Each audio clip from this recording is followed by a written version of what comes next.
नियोजित शिक्षक थे, परीक्षा पास करने के बाद वो सक्षमता परीक्षा पास करने के बाद विशिष्ट शिक्षक के रूप में पदस्थापित थे, उनसे संबंधित नियमावली पर मंत्रिपरिषद ने स्वीकृति दी है। नमस्कार, आप देख रहे हैं न्यूज फोनेशन में हूँ आपके साथ नरोत्तम सिंह। बिहार के मुख्यमंत्री नीतीश कुमार की अध्यक्षता में हुई कैबिनेट की बैठक में कुल 43 एजेंडों पर मुहर लगी है। कई महत्वपूर्ण निर्णय लिए गए हैं। कैबिनेट की बैठक में बिहार के डिप्टी सीएम सम्राट चौधरी, विजय कुमार सिन्हा सहित सभी मंत्री मौजूद थे।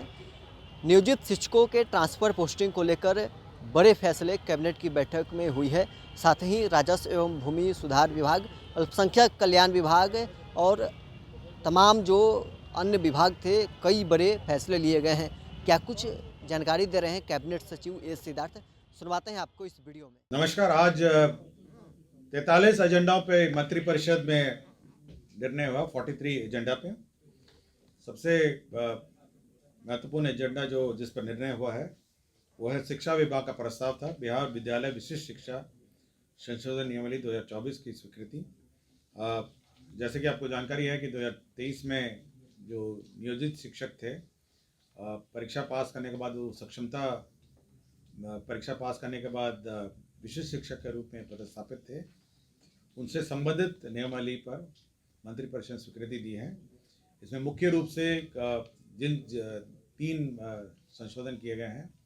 पहला संशोधन ये है कि जो 3 परीक्षाएं एलिजिबल थे, 3 परीक्षाएं पास कर उपलब्ध थे, उसको बढ़ाकर 5 कर दिया गया। इसकी घोषणा पूर्व में ही विधानमंडल में कर दी गई थी। उसी को न्यायालय में संशोधन किया गया है। दूसरा ये है कि जो विशिष्ट शिक्षक हैं, जो जहाँ पदस्थापित हैं, वहीं पे उनका पदस्थापन प्रोविजनली विशिष्ट शिक्षक के रूप में किया जाएगा।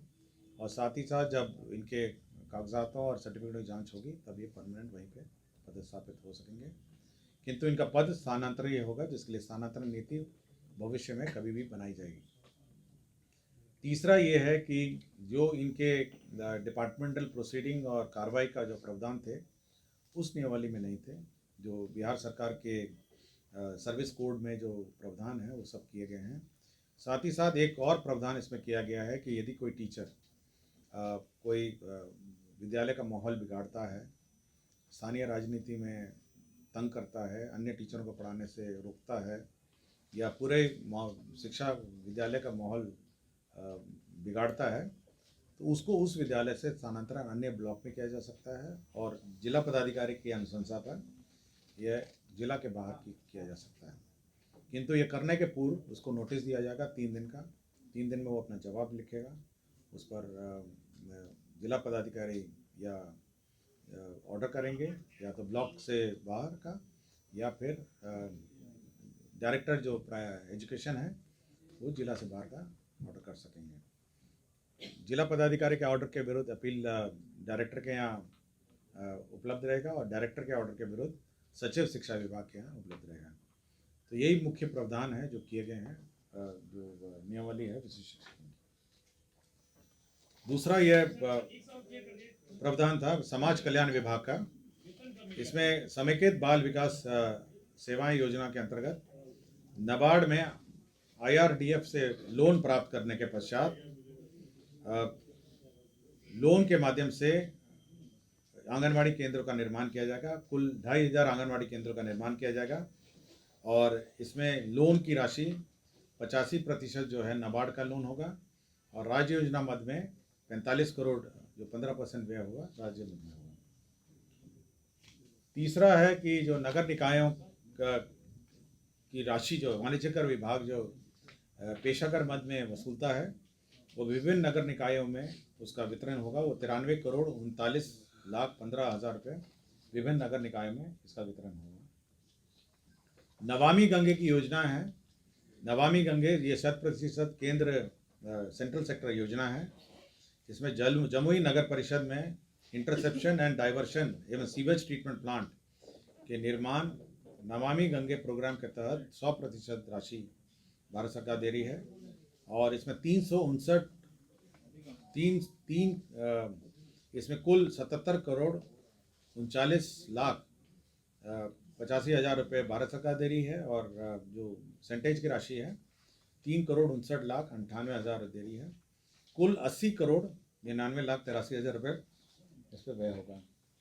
नमामि गंगे की ही योजना है ये। दाऊद नगर में इंटरसेप्शन एंड डाइवर्शन और सीवरेज योजना है। इसमें 44,56,00,000 रुपये व्यय होंगे। यह भी भारत सरकार की सेंट्रल सेक्टर योजना है। डीए रेट इंक्रीज किया गया है। सष्टम केंद्र वेतनमान में वेतन और पेंशन की राशि जो है 239% को बढ़ा के 246% किया गया है ये पेंशन की राशि। इसी तरह ये बहुत पुराने हैं, ये तो बहुत ही कम होंगे। ये सष्टम वाले हैं, कुछ सष्टम वाले में हैं और फिर कुछ पंचम में है। पंचम में आपके जो केंद्र वेतनमान में 443% को बढ़ा के 455% किया गया है। तो पंचम और षष्टम जो केंद्र वेतनमान है इनके कर्मियों का वेतन बढ़ाया गया है। बहुत ही कम होंगे, बहुत ही कम होंगे। ये कुछ जुडिशरी में है और कुछ अन्य सेवाओं में है, कुछ सेवाओं में है अभी भी। श्रम संसाधन विभाग का प्रस्ताव था जो कारखाना अधिनियम 1948 की धारा 66 की उपधारा 1B है, उसमें एक परंतुक जोड़ा गया है।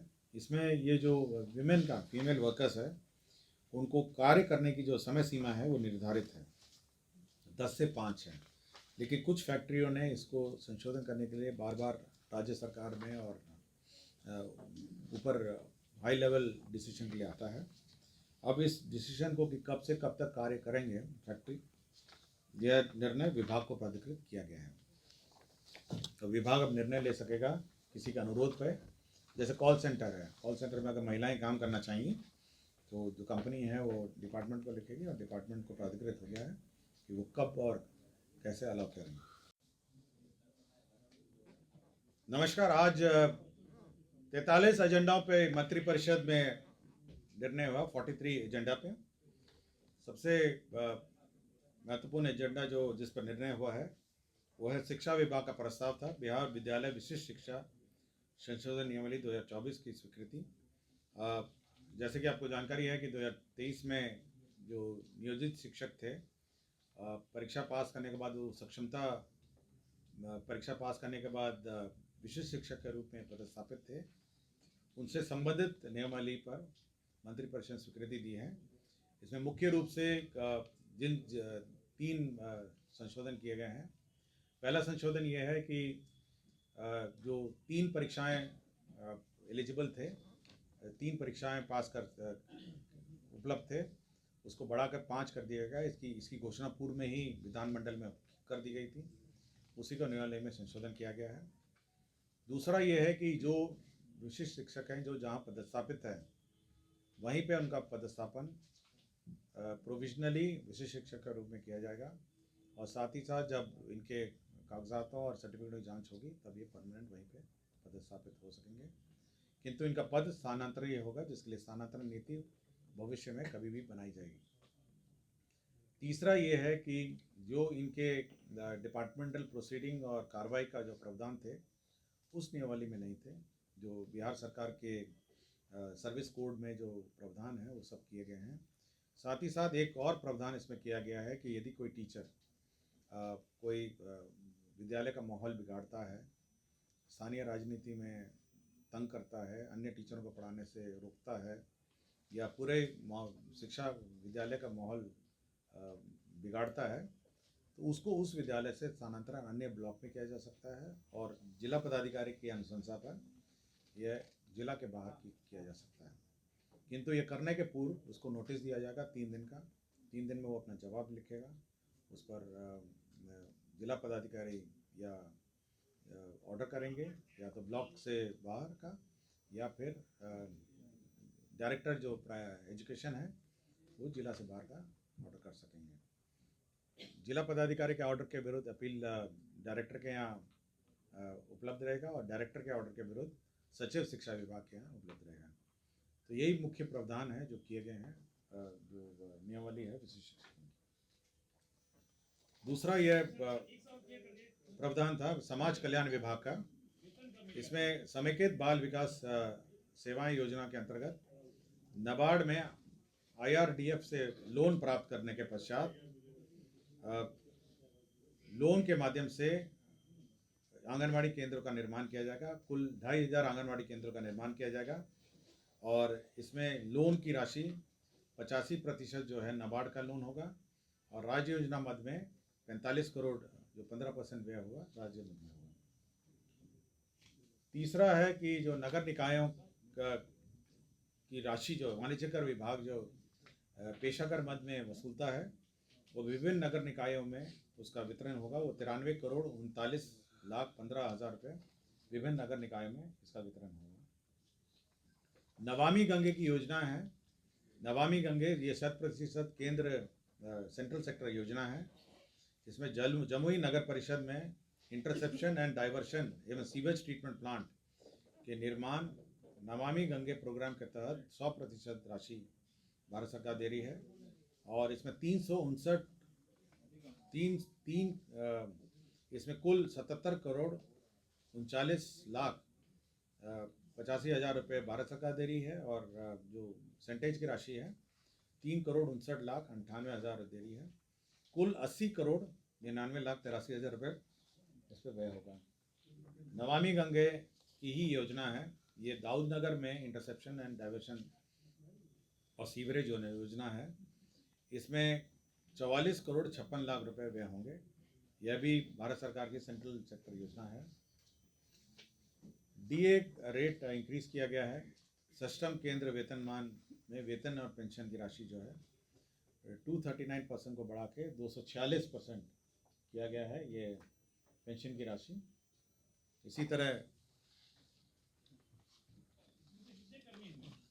ये बहुत पुराने हैं, ये तो बहुत ही कम होंगे। ये सिस्टम वाले हैं, कुछ सिस्टम वाले में हैं और फिर कुछ पंचम में है। पंचम में आपके जो केंद्र वेतनमान में 443% को बढ़ा के 455% किया गया है।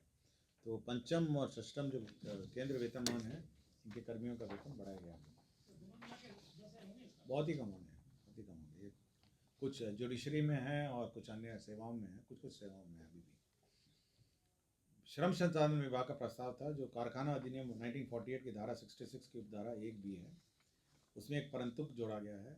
इसमें ये जो विमेन का फीमेल वर्कर्स है उनको कार्य करने की जो समय सीमा है वो निर्धारित है 10 से 5 है, लेकिन कुछ फैक्ट्रियों ने इसको संशोधन करने के लिए बार बार राज्य सरकार में और ऊपर हाई लेवल डिसीजन के लिए आता है। अब इस डिसीजन को कि कब से कब तक कार्य करेंगे फैक्ट्री, यह निर्णय विभाग को प्राधिकृत किया गया है। तो विभाग अब निर्णय ले सकेगा किसी के अनुरोध पर। जैसे कॉल सेंटर है, कॉल सेंटर में अगर महिलाएं काम करना चाहिए तो जो कंपनी है वो डिपार्टमेंट को लिखेगी और डिपार्टमेंट को प्राधिकृत हो गया है कि वो कब और कैसे अलाउ करेंगे। सेवा संवर्ग है और राजपत्रित संवर्ग है, उसमें सेवा संपुष्टि कन्फर्मेशन ऑफ सर्विस का प्रावधान नहीं किया गया था, उसी में संशोधन किया गया है। कोर्ट के भवन का कंस्ट्रक्शन है न्याय मंडल दरभंगा के अधीन। अनुमंडलीय न्यायालय बिरौल में एक जिला एवं अपर सत्र न्यायाधीश न्यायालय का 9 पदों का सृजन है। स्वास्थ्य विभाग में आयुष्मान भारत प्रधानमंत्री जन आरोग्य योजना अंतर्गत बिहार स्वास्थ्य सुरक्षा समिति के अधीन जो पूर्व में 6 पद थे, ये कॉन्ट्रैक्ट पे थे, इसको प्रत्यार्पण करके कुल 5 नए पदों परमानेंट पदों का सृजन हुआ है। अल्पसंख्यक कल्याण विभाग के अंतर्गत 459 इसमें अल्पसंख्यक कल्याण पदाधिकारी का पद सृजित हुआ है। तो अल्पसंख्यक कल्याण पदाधिकारी राज्य में पदस्थापित होंगे, उनका पद सृजित हुआ है। स्वास्थ्य विभाग में स्थापना एवं प्रतिबद्ध व्यय के अंतर्गत अति विशिष्ट नेत्र विज्ञान केंद्र राजेंद्र नगर के सुगम संचालन हेतु 18 पद को प्रत्यार्पित करके 72 नए पदों का सृजन किया गया है। ये न्यायिक दंडाधिकारी हैं राजकमल न्यायिक दंडाधिकारी द्वितीय श्रेणी जमुई, इनको डिस्चार्ज कर दिया गया है माननीय उच्च न्यायालय के अनुशंसा पर। डॉक्टर मोहम्मद अशरफ अली हैं, ये विशेष चिकित्सा पदाधिकारी अनुमंडलीय अस्पताल दमदाह पूर्णिया है। ये 8/8/2021 से लापता थे, इनको बर्खास्त कर दिया गया स्वास्थ्य विभाग के डॉक्टर को। डॉक्टर प्रदीप कुमार सिंह चिकित्सा पदाधिकारी अतिरिक्त स्वास्थ्य केंद्र किशनपुर बांका हैं, इनको 6/6/2016 से लगातार अनधिकृत रूप से इनको बर्खास्त कर दिया गया है। ये बाकी सभी ये भूमि स्थानांतरण के हैं। इसमें दो भूमि स्थानांतरण का है, जिसमें एक पशु चिकित्सा विद्यालय का और दूसरा ये एयरपोर्ट को ज़मीन ट्रांसफ़र हुआ है। ये एयरपोर्ट जो है ना, पटना एयरपोर्ट, उसको जो टैक्सी वे है उसके लिए ज़मीन ट्रांसफ़र हुआ है। राजस्व अभिलेखों में स्कैनिंग एंड डिजिटाइजेशन कार्यक्रम चल रहा है। उसमें जो दर है 2500 से बढ़ा के 3563 किया गया है। और मुजफ्फरपुर में हाजीपुर सुगौली जो रेलवे लाइन बन रही है, उसमें एक रेलवे लाइन का जो ज़मीन है उसमें रेलवे और जल संसाधन विभाग में बदलाव हुआ है, इसका प्रस्ताव स्वीकृत हुआ है। तो कुल 43 एजेंडा पे आज निर्णय हुआ और मंत्रिमंडल ने